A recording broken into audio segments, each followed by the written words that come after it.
Well, over the last decade, man, just part of the story of our lives, man. Jesus has been doing a work as we've been sharing the testimonies of God, of what he's done. And these testimonies have turned into songs.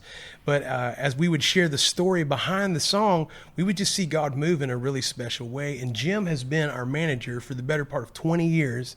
And I shared with him, I said, man, these stories, I just know there's a book in there. I said, but I'm way too ADD to make this happen. Can you wrangle these stories with me and into written form? And that's what we've done, man. I'm really excited to share this with people.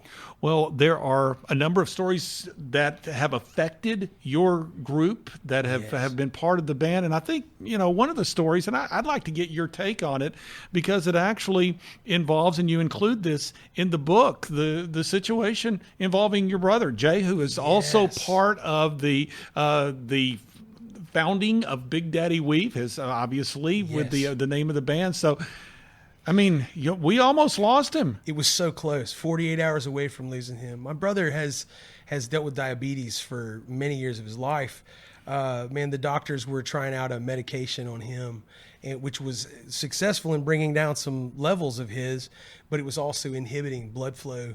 And we didn't realize, but his health just took a rapid descent. We was rushed to the hospital. We almost lost him. He had to have both of his feet amputated. One of the darkest seasons of the life of my family, but in the life of the family of Big Daddy Weave as well. But the Lord spared his life. But in the book, we share some of that journey. We share some of, him dealing with the outside battle of that, but then also dealing with the inside battle of that. We saw Jay go through some really dark days, and we went through some dark days with him, Yeah. And we're not the only ones, man. So I just believe that God can use the common ground that are in the stories that are in this book, man, to really connect with people in their lives and the stuff that we all go through together. Mike Weaver joining us today, CPE International in Murfreesboro, Tennessee, talking about the new book, I Am Redeemed. So, Mike, as we talk about some of the stories, we mentioned not only the situation involving your brother Jay, is he still? Yes, it's incredible. Still with the band? He walks out on these kind of prosthetic boots that he has. Man, people just cheer when he comes out, man, because they've been praying him through this entire thing. Man, he sits on a stool every night and plays, and man, he's in the midst of recovery, and we're cheering him on. Oh, that's awesome. So talk about, as you mentioned, these stories in the band, how have you seen God really share that story of faithfulness and redemption through the band? People see you guys on stage and they say, man, that's Big Daddy Weave. They're the, as I say, legendary Christian band here. But you guys, you're also people who have challenges, you have struggles, you go through stuff.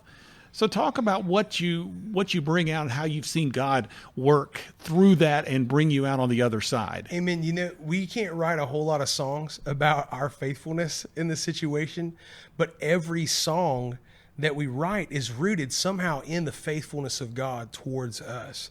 And so as we've been falling apart, we always wish we had the story of how we did it so right and we just walked in this victory. But the truth is, man, the stories of what have gone on in our life have been God literally intervening and pulling us out of the pit again and again and again. And we're finding those are the kind of stories that connect with people because people are in that same place. We all go through things. Jesus said, in this life, you will have trouble, but he said, don't be afraid because I've overcome the world. And we share about the trouble that we've been through, and we share that that's not the end of the story. Man, I'm telling you, that calls hope up in other people. They can realize that maybe what they're in right now is not the end of their story either, that there's a way out on the other side and there's life on the other side of all of it in Jesus.